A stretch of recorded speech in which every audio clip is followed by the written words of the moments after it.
Hey Boo Buddies, Anya here, and did you get your holiday cards done yet? Oh my goodness, we almost forgot.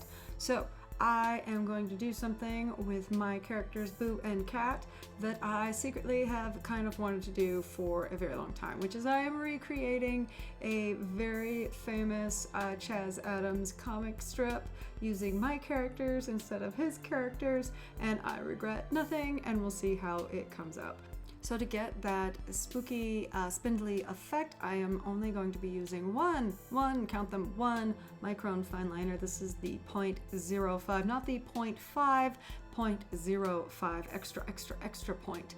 And I'm only going to be using this one liner. I kind of was like, oh, I could use more than this and do different thickness and thinness, and like, no. It actually worked better to just use the same very fine, and where I wanted it thicker to just go back over, and it added to the spindly, spooky effect. And we also did a little bit of pointillism. I have never been trained in pointillism, so I probably did it all wrong, but we used pointy dotties as shading, and last I checked, that is pointillism, so that's what we did.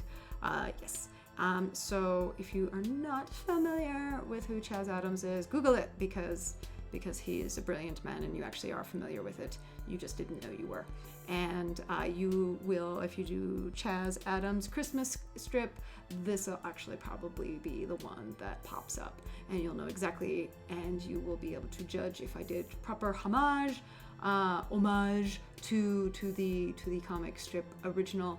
And if you don't think I did a good job, keep it to yourself, because I had a lot of fun. I did it, and I'm going to sketch it out. So the number one thing that we wanted to get the elements was we wanted a tree that was a bit more spooky. Even in the evergreen field, we wanted it to be a little bit like sparse and skeletal, and not so flush and lush and Douglas fir style. And we wanted the ornaments to be festive, spooky festive, lots of festive.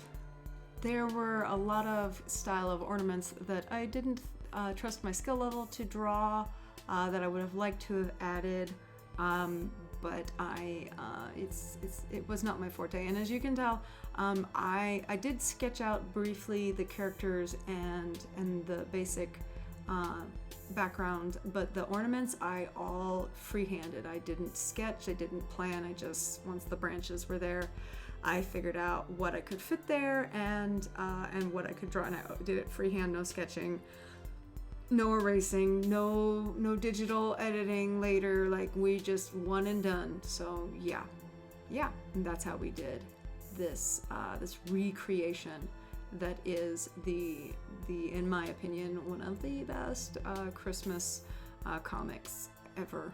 Oh my gosh, but that's just my humble opinion. There were things I changed on purpose because I didn't feel like drawing them. I didn't think they were important enough to do, and I had to remind myself, this is not a comic strip, this is not a recreation, this is an inspiration, and it is going to be our holiday card. So we need to keep it simple, and anything we can edit out, we're going to edit out, especially if it makes the image bottom heavy, because there's already a lot going on at the bottom. So let's see if we can figure out what ornaments to add. So we knew I went with these like knives and axes throughout that I thought kind of looked like tinsel, and it made me, and I was like, I don't think anyone else is gonna really see this, but it makes me giggle. I did some spiders, and of course we needed to have some spider web. Once we had a spider and bats and skulls and a pumpkin, because that's what I have on my tree. And then I used the original to get some more ideas of what to add. Like, we had a gallows, a guillotine, what else? A scythe, a snake, an octopus, just some creepy, fun things that, you know, really are kind of pretty. It was pretty the right, elegant, I don't know.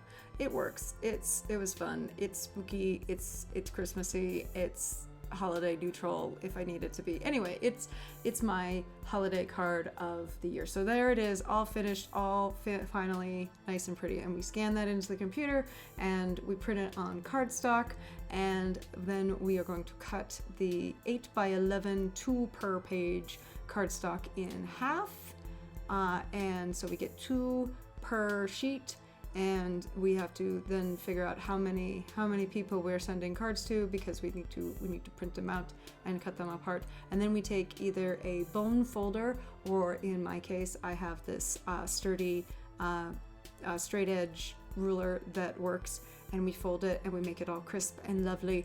And that is how we get our holiday cards. And then we send them off to everyone to let them know that we are slightly mentally disturbed in the spooky festive season. But I hope you found some inspiration for your own holiday card, Boo Buddies.